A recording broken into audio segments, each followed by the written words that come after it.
There are new signals that the Bank of England may raise the key interest rate earlier than expected. Although the growth in the UK industrial production has slackened, the final data exceeded the forecast.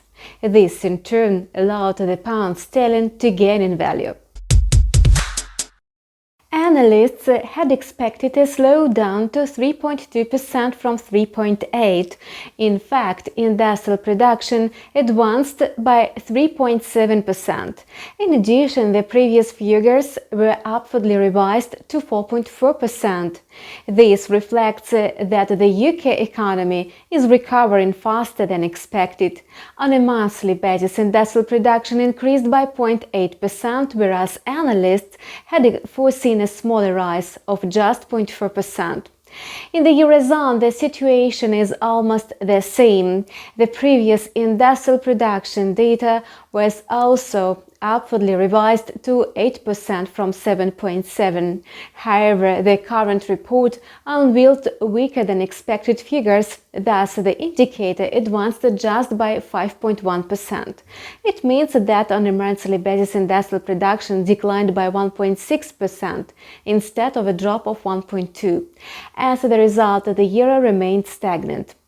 Nevertheless, at the beginning of the US rate, the greenback is likely to resume growing. The fact is that the market has long been preparing for changes in the monetary policy. However, judging by the US dollar growth pace and a decline in the US stock indexes, investors still hope that the monetary policy tightening will begin in December instead of November. However, the labor market condition points to the fact that the QE tapering will be launched as early as November.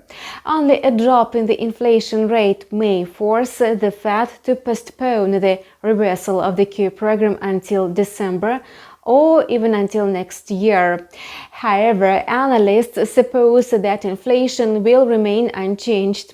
In this case, there will be no doubt that in November the US dollar supply will slump. In other words, the inflation report is likely to settle the issue and lead to a further rise in the greenback. Let us take a look at the trading charts. The euro-dollar pair managed to renew the local low of 1.1529 locked on October 6. However, it failed to fix below it. As a result, the volume of short positions dropped and the price rebounded. Although the euro is significantly overbought, the bearish sentiment still prevails in the market.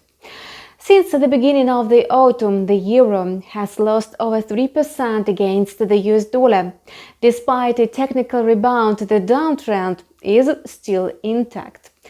If the price falls below 1.1520, the volume of short positions is likely to jump. In this case, the price may slide to the support level of 1.1420. According to the alternative scenario, the pair may show a fully fledged correction. However, at first, it needs to consolidate above 1.1600. This, in turn, will allow the price to climb to the local peak locked on October 4. At the same time, the pound-dollar pair entered a sideways channel after the correction. It has been trading between the levels of 1.3540 and 1.3670 for a week already. The price is rebounding from one limit after another. This may result in a new accumulation process. The long fluctuation within the sideways channel may lead to acceleration at the moment of a break of either limit. Thus, if the predictions come true, traders are better to apply the breakout strategy. And that's all for now. We keep monitoring the financial market situation. Subscribe to our channel and see you in several hours. We will take a close look at the US trading session.